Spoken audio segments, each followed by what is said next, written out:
वारणा धरणाच्या पाणलोट क्षेत्रात सुरू असलेल्या अतिवृष्टीमुळे धरणातील जलसाठ्यात मोठी वाढ झाली असून जलाशयाची पाणी पातळी नियंत्रित ठेवण्यासाठी आज सकाळी 6 वाजल्यापासून धरणातून विसर्ग सुरू करण्यात आलाय.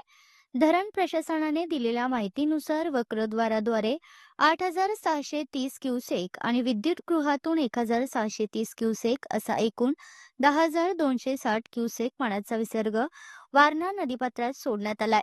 या विसर्गामुळे नदीच्या पाणी पातळीत वाढ होणार असून नदीकाठच्या गावांमध्ये संभाव्य धोका निर्माण होऊ शकतो. धरण प्रशासनाने स्पष्ट केले की पावसाचा जोर सुरूच राहिल्यास आणि येणाऱ्या पाण्याच्या प्रमाणात वाढ झाल्यास विसर्गामध्येही वाढ करण्यात येईल. त्यामुळे नदीकाठच्या नागरिकांनी सतर्क राहावे, प्रशासनाच्या सूचना लक्षात घ्याव्यात आणि धोका वाढल्यास सुरक्षित स्थळी स्थलांतर करावे, असे आवाहन करण्यात आलंय.